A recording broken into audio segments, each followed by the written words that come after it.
you could get completely lost in the YouTube rabbit hole of crosscut sleds. Everybody's design is the best, or it's the easiest to build, it can do everything.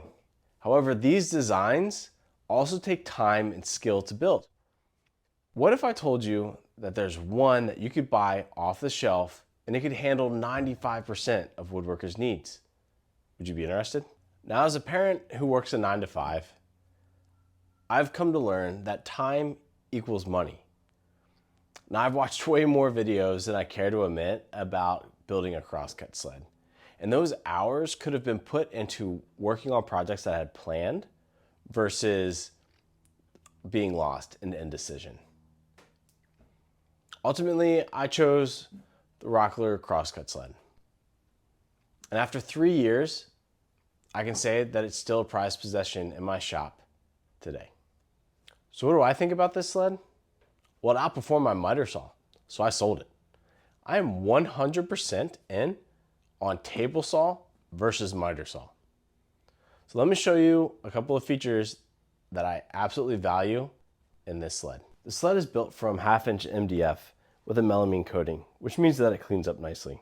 Although some downsides to MDF is that it doesn't like moisture and almost any tumble could lead to damaging the sled itself. But I live in California, so I can't exactly comment on how it does in a high humidity environment, but I haven't had any defect issues over the years. Now, the sled gets sized to the table during the first cut after assembly.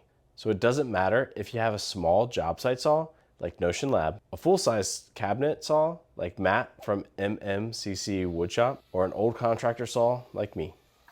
It can do this because there's only one miter bar, which uses adjustable spring-loaded ball bearings, which can take up most slop if your miter slot is larger than others.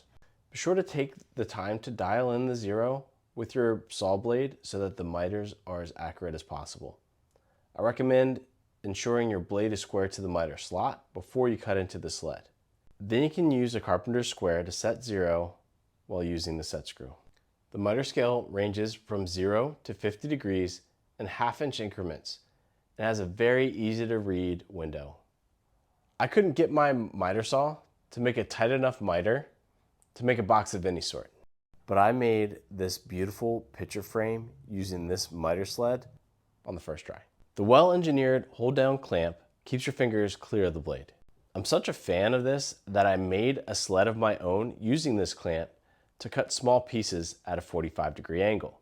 The angle of the blade would put anyone's fingers in danger, but this clamp allowed me to produce this amazing light box.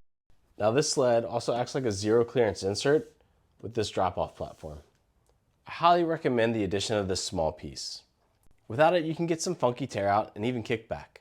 I didn't purchase it initially, but it just felt awkward cutting without it, so I got one the very next day.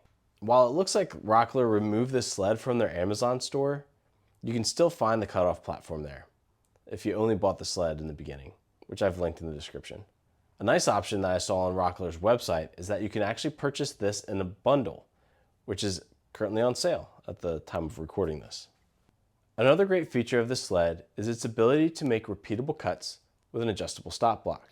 I took advantage of this when I was making a cherry end grain cutting board solely from scrap wood. Simply measure the distance from the blade to the block and use a set screw to secure it in place. Now, something to take notice of is as you tighten down the set screw, your mark might move a little bit. It's a subtle movement, but it's definitely something to pay attention to. This sled is considered lightweight, but compared to some of the custom sleds that I've seen, it can be awkward to move around in store. Whenever I get around to making a modular cabinet for the saw, I'll include a storage slot for it. But for now, I just lean it against the wall or leave it on top of the table when it's not in use. And if you're interested in seeing more about the cutting board, check out this video right here.